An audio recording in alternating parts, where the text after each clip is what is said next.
Hello madam. Hello అండి. ఇవాళ శాసనసభ చూస్తుంటారు మీరు.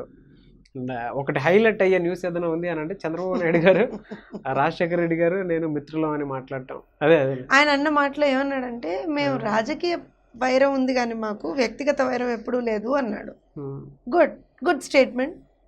దాని గుడ్ స్టేట్మెంట్ అనే మనం మెచ్చుకోవాలి. కాకపోతే ఇప్పుడు అనడం కొంచెం ఇట్ ఈస్ లీడింగ్ టు ఎట్లా అని అంటే, అందితే జుట్టు అందకపోతే కాళ్ళు పట్టుకున్నట్టుగా ఉందని చెప్పి కొందరు మాట్లాడుతున్నారు. ఎందుకనంటే ఇన్ని రోజుల్లో ఎప్పుడు ఆయన మాట మాట్లాడలేదు. సడన్గా అవుట్ ఆఫ్ ది బ్లూ ఇవాళ కొన్ని మరి ఇబ్బందుల వలన లేకపోతే నిజంగా ఆయనకు అలా అనిపించిందేమో, రాజశేఖర రెడ్డి నన్ను ఎప్పుడు ఇంతగానో ఇబ్బంది పెట్టలేదు, జగన్మోహన్ రెడ్డి బాగా ఇబ్బంది పెడుతున్నాడు అని ఆయనకి ఏమైనా అనిపించిందేమో, లేకపోతే we don't know what ever might be the reasons. కానీ ఖచ్చితంగా అయితే ఇవాళ ఆ మాట అన్నందుకు we should accept that it's a good statement. దాన్ని ఒక మంచి స్టేట్మెంట్గానే మనం యాక్సెప్ట్ చేయాలి. దాంట్లో నెగిటివిటీ ఎందుకు ఎతకడం? నిజమే, పోనీలే ఆ లెక్కన మరి ఒకవేళ కనుక వాళ్ళిద్దరు బెస్ట్ ఫ్రెండ్స్ అయితే మరి బెస్ట్ ఫ్రెండ్ కొడుకుని అంతగా ఇబ్బంది పెట్టకూడదు ఆయన కూడా. మరి ఎందుకు పెట్టాడో మరి గత 5 ఏళ్ళ నుంచి. కనీసం పోనీ ఆ దీంతో ఇప్పుడు ఏమన్నా మరి ఇబ్బంది పెట్టకుండా జగన్ని క్లియర్గా మంచిగా హ్యాపీగా పరిపాలన సాగించేలా చేస్తాడేమో చూద్దాం. ఓకే, సో ఎలా అనిపించింది అంటే ఇవాళ శాసనసభ చూస్తే మీకు ఎలా అనిపించింది? అంటే అనిల్ కుమార్ గారు మాట్లాడే విధానం కానీ, స్పీకర్ మాట్లాడే విధానం కానీ. ఒక రకంగా మేజర్ అంటే మనం నిజంగా మాట్లాడుకుంటే కొన్ని వెరీ వ్యాలిడ్ పాయింట్స్ వచ్చాయి ఇన్ టర్మ్స్ ఆఫ్ కరకట్ట మీద ఉన్నటువంటి అక్రమ కట్టడాల గురించి. జగన్ గారు ఒక స్టేట్మెంట్ పాస్ చేశారు. స్వయాన ముఖ్యమంత్రి అక్రమ కట్టడాలను ప్రోత్సహిస్తే ఇంకా వేరే వాళ్ళని మనం ఏం మాట్లాడగలుగుతాం అన్నారు. That's true also. అది ఎట్లా అనంటే ఇప్పుడు యథా రాజా తథా ప్రజ. మీరు ఎలా చేస్తే మీ పార్టీ శ్రేణులు కూడా అలానే చేస్తారు. సో అందుకే మీరు చూడండి, అలాంటి అక్రమ కట్టడాలు ఎవరెవరైతే కట్టారో most of them were from his party only, most of them. So అది ఒక కరెక్ట్ స్టేట్మెంట్. మీరు దాన్ని కనుక మీరు ప్రోత్సహించకుండా ఉండుంటే కొంచెం ఆలోచన చేసి, ఎందుకంటే ఆయన చాలా సీనియర్ పొలిటీషియన్ కాబట్టి ఆయనకి తెలుసు కదా ఏది ఎక్కడ నదీ పరివాహక ప్రాంతం ఏంటి, అక్కడ ఏం కట్టచ్చు ఏం కట్టకూడదు అన్నీ తెలుసు కదా. సో అలాంటివన్నీ ఆయన తెలుసుకొని ఎందుకనంటే ఒక రాష్ట్రానికి ముఖ్యమంత్రి అంటే ఖచ్చితంగా ఒక తండ్రి స్థానంలో ఉన్నటువంటి వ్యక్తి. ఆయన ఎలా చేస్తే ప్రజలు కూడా దాన్నే ఫాలో అవుతారు కదా. సో ఆయన తప్పు చేస్తే ప్రజలు కూడా ఆ తప్పుని అదే కరెక్ట్ ఏమో అనుకొని ఫాలో అవుతారు. సో అలాంటి తప్పు మీరు చేయకుండా ఉండాల్సింది కదా అనేది జగన్ స్టేట్మెంట్. గుడ్, ఓకే, దాన్ని యాక్సెప్ట్ చేయొచ్చు మనం. కాకపోతే ఇవాళ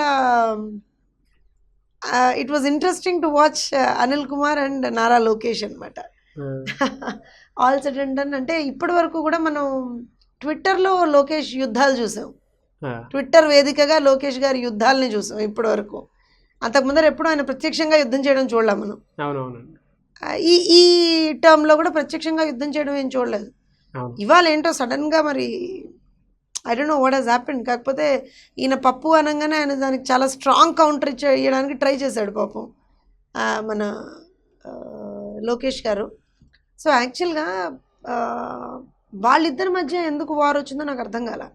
ఎందుకనంటే డిస్కషన్ దేని మీద నడుస్తుంది? డిస్కషన్ నడిచింది ఎడ్యుకేషన్ సెక్టర్లో నిధుల మళ్లింపు గురించి నడిచింది. ఎన్నో కోట్ల అక్రమాలకు పాల్పడ్డారు అనేటువంటిది సురేష్ గారి ఆరోపణ. మన ఎడ్యుకేషన్ మినిస్టర్, ప్రస్తుత ఎడ్యుకేషన్ మినిస్టర్ గారి ఆరోపణ ఏంటంటే ఎన్నో 100 కోట్ల అక్రమాలకి పాల్పడ్డారు, వీళ్ళు అవినీతికి పాల్పడ్డారు అని. ఇందులో ఒక్కటే ఎగ్జాంపుల్ నేను ఇస్తాను.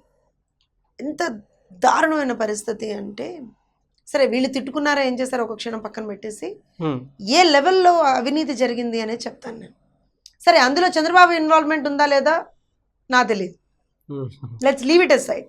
ఇన్వాల్వ్మెంట్ ఎవరిదున్నా సరే అవినీతి జరిగింది. ఏ లెక్కన అవినీతి జరిగింది అని అంటే, ప్రభుత్వ స్కూళ్ళల్లో బుక్స్కి, బేసిక్ ఇన్ఫ్రాస్ట్రక్చర్కి, లైబ్రరీలో బుక్స్కి, పిల్లలకి ఇచ్చే యూనిఫామ్లకి, వీటన్నిటికీ కూడా కేంద్ర ప్రభుత్వం నుంచి నిధులు వస్తాయి. ప్రతి సంవత్సరం నిధులు వస్తాయి. అలా క్రితం సంవత్సరం 2017-18లో ఆంధ్రప్రదేశ్ రాష్ట్రానికి గాను 27 కోట్లు వచ్చాయి. 27 ఇంకా ఎక్కువే వచ్చాయి, కానీ 27 కోట్లు అయితే I think it range around 30 crores ఎంతో ఉంటే వీళ్ళు ఏం చేశారంటే ఆ నిధుల్లోంచి కూడా 27 కోట్లు వీళ్ళు నిధులు మళ్లింపు చేశారు. అంటే చిన్న చిన్న పసిపిల్లల్ని కూడా వదలలేదుగా అవినీతికి వాళ్ళు. అందులో ఏముంటుంది చెప్పండి? అందులో నిజంగా కూడా ఇవాళ ఉన్నటువంటి number of government schools, number of students రేషియోతో చూస్తే మనం ఇచ్చే నిధులు చాలా తక్కువ. ఆల్రెడీ దరిద్రం ఏంటి అని అంటే ఏ రాష్ట్ర ప్రభుత్వం కానీ ఏ కేంద్ర ప్రభుత్వం కానీ ఎడ్యుకేషన్కి కరెక్ట్గా నిధులు కేటాయించట్లేదు.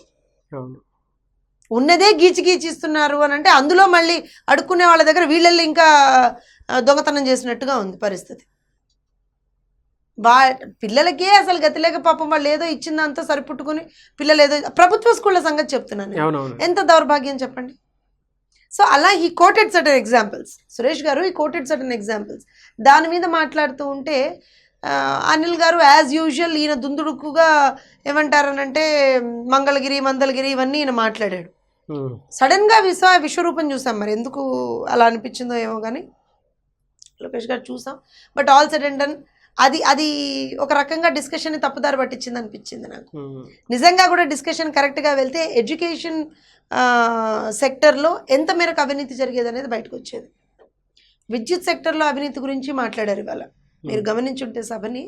విద్యుత్ సెక్టర్లో ఏ రకంగా అవినీతి జరిగింది అనేది ఒక చిన్న ఎగ్జాంపుల్ ఏంటంటే, ఇవన్నీ నియర్ బై ఫిగర్స్ చెప్తున్నాను నేను. 2017-18లో రాష్ట్రంలో ఉన్నటువంటి డిమాండ్, విద్యుత్ డిమాండ్ ఎంతైతే ఉందో అది ఆల్మోస్ట్ ఒక 50,000 చిల్లర మిలియన్ యూనిట్స్. అది మనకి 50,000 అండ్ ఆడ్ అనమాట. నేను హైపోథెటికల్ ఫిగర్స్, ఇవి కరెక్ట్ ఫిగర్స్ అంటే నాకు కూడా గుర్తులేవు కానీ ఇది మొన్న వీళ్ళు శ్వేతపత్రం రిలీజ్ చేసిన దాంట్లో ఉంది. 2017-18కి విద్యుత్ ఉత్పాదన ఉంటుంది కదా, విద్యుత్ ఉత్పాదన 60,000 కోట్ల చిల్లర ఉంది. డిమాండ్ 50 అయితే ఉత్పాదన 60 ఉంది. అంటే నిజంగా ఒక 10,000 మిలియన్ యూనిట్లు ఎక్సెస్ ఉంది, సర్ప్లస్ ఉంది విద్యుత్ రాష్ట్రంలో. అయినా బయట నుంచి విద్యుత్ కొనుగోలు చేశారు తెలుసా 2017-18లో. రాష్ట్రంలో 10,000 మెగా యూనిట్ల మిలియన్ యూనిట్ల విద్యుత్తు ఉన్నాక కూడా, సర్ప్లస్లో ఉన్నాక కూడా ఇంకా వీళ్ళు బయట నుంచి ప్రైవేట్ సంస్థల నుంచి విద్యుత్ కొనుగోలు చేశారు. అందులో అక్రమాలు లేవా? అవినీతి కాదా అది? సో అలా తీస్తే 100 అలా వెళ్తున్నాయి. సో వాళ్ళు పాపం ట్రై చేస్తున్నారు వైసీపీ వాళ్ళు, ఎక్కడెక్కడ ఏ బిలాల్లో ఏ ఉన్నాయన్నీ తీద్దామని చెప్పి. మరి ఎంతగానో బయటకు వస్తారో చూద్దాం. ఓకే, నారా లోకేష్ గారు అంటే అవినీతి వాటికి సంబంధించింది కానీ, విత్తనాల దానికి సంబంధించింది కానీ, విద్యుత్కి సంబంధించింది కానీ ట్వీట్లో వర్షం కురిపిస్తున్నారు కదా. కోడెల శివప్రసాద్ గారిది కూడా అంటే ఇటు వైసీపీ శ్రేణులు ఏమంటున్నారంటే కోడెల కే ట్యాక్స్ మీద కూడా శాసనసభలో వాయిస్ రైజ్ చేయాలి అనే ఉద్దేశంలో ఉన్నారనమాట. ఒకవేళ చేస్తే కరెక్ట్ అంటారా కాదంటారా? కే ట్యాక్స్ మీద మీ ఒపీనియన్ ఏంటండి? ఆల్రెడీ మనం దీని గురించి మాట్లాడినప్పుడు నేను చెప్పాను, కే ట్యాక్స్ అనేది అది వాళ్ళు ఏదో ఒక రకంగా అది ఒక మార్గం ఎంచుకున్నారు వాళ్ళు అవినీతి చేయడానికి. అలా ఎంచుకున్నప్పుడు దానికి వీళ్ళు ప్రొసీజరల్ ప్రకారంగా వెళ్తున్నారు. ప్రభుత్వం ప్రొసీజర్ ప్రకారంగా అందులో వెళ్తోంది. మళ్ళీ దాన్ని ఇప్పుడు పెద్ద హైప్ చేసి అనవసరంగా రాజకీయంగా దాన్ని దుమారం లేపడం తప్పించి ఆల్రెడీ ప్రొసీజర్ ఫాలో అవుతోంది ప్రభుత్వం. దాంట్లో క్లియర్ కట్గా ప్రొసీజర్ ఫాలో అవుతోంది. లీగల్ ప్రొసీజర్ ఏదైతే ఉందో వాళ్ళు ఫాలో అవుతున్నారు. So let them go legally. అనవసరంగా దాన్ని ఇప్పుడు తీసుకొచ్చి రచ్చ చేయడం ఎందుకు? అంటే కక్ష సాధింపు చేస్తున్నారు దాని మీద. లీగల్ గా అది అలా వెళ్తున్నా సరే మా మీద లీగల్ గా వెళ్తే కక్ష సాధింపు, శాసనసభలో మాట్లాడితే కక్ష సాధింపు. అంటే నువ్వు ఏం చేసినా ఏం మాట్లాడకూడదా?